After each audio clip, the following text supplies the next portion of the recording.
Hello friends, ఈ వీడియోలో మనము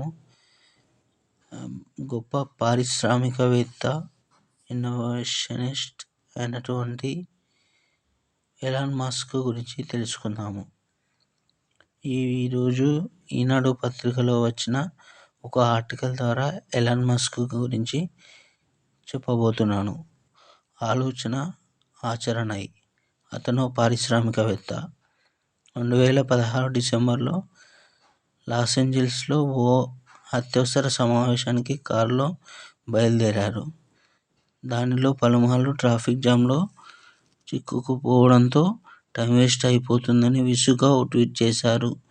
ఈ ట్రాఫిక్ చాలా ఇబ్బంది పెడుతుంది. త్వరలోనే ఒక కంపెనీ పెట్టి టన్నెల్స్ ద్వారా తవ్వుతూ ట్రాఫిక్ చిక్కులు లేకుండా వాటిలో నేరుగా గమ్యం చేరుకోవచ్చు అన్న ట్వీట్ చూసి నెటిజన్లు నవ్వుకున్నారు. చికాకుతో అర్థం లేకుండా మాట్లాడుతున్నాడని హేళన చేశారు. 2 వారాలను ఆయనను అన్నట్టుగానే కొత్త కంపెనీ ప్రారంభించారు. నగరాల్లో ట్రాఫిక్ రద్దీని పరిష్కరించేందుకు అతను అండర్గ్రౌండ్ టన్నెల్స్ నిర్మించడమే తన సంస్థ లక్ష్యమని ప్రకటించారు. దాన్ని పబ్లిసిటీ స్టంట్గా పలువురు కొట్టిపడేశారు. అతను మాత్రం తన పని తాను చేసుకుంటూ పోయారు. 2017లో తన ఇతర కంపెనీల షేర్లు విక్రయించడం ద్వారా వచ్చిన $1,000 మిలియన్ ఆ కంపెనీలో పెట్టుబడిగా పెట్టారు. ఇదంతా చూసిన కొందరు పారిశ్రామికవేత్తలు అతడికి పిచ్చి పట్టిందని, అసలు ఏం చేస్తున్నాడో అతడికే అర్థం కావడం లేదని వ్యాఖ్యానించారు. ఇలా విమర్శలను, హేళన మధ్యలో 2018లో ఆ కంపెనీ కాలిఫోర్నియాలోని 2.7 కిలోమీటర్ల సొరంగం తవ్వేసింది. సంప్రదాయ విధానంలో మైలు సొరంగం తవ్వడానికి అయ్యే ఖర్చులో 90% తక్కువకే ఆ పని పూర్తయినట్లు ప్రకటించింది. అత్యాధునిక యంత్రాలు, మానవ వనరుల సమర్థ వ్యయంతో ఈ ఘనత సాధించామంది.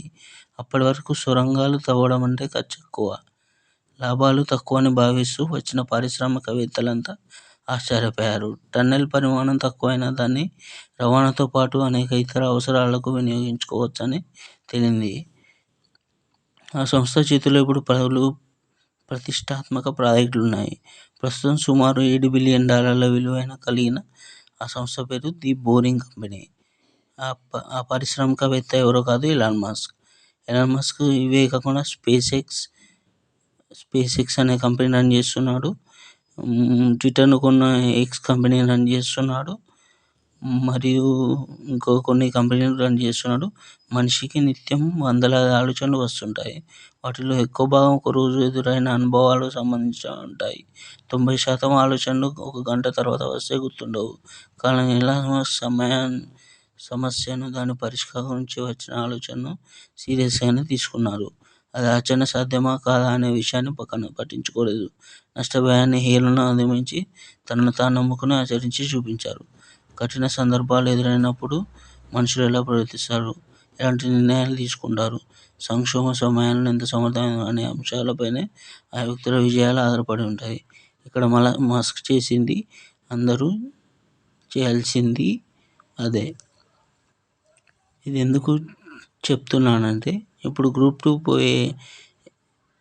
2 రాసే అభ్యర్థులు మాకు వస్తుందో రాదో అని టెన్షన్ పడుతుంటారు. నేను కూడా గ్రూప్ 2 అభ్యర్థినే. నేను కూడా గ్రూప్ 2 రేపు రాయబోతున్నాను. నాకు కూడా టెన్షన్ ఉంది. ఇది చదివినప్పుడు ఎంతో ఆచరణ సాధ్యం కాని పనిని ఎలాన్ మస్క్ చేసినప్పుడు ఒక చిన్న 600 మార్కులు 400 మార్కులు తెచ్చుకునే పనిని మనం చేయగలము అని నాకు అనిపిస్తుంది. మీరేమంటారు? ఇది నా తరపున మీకు ఇచ్చే motivation. Please like my channel and subscribe my channel.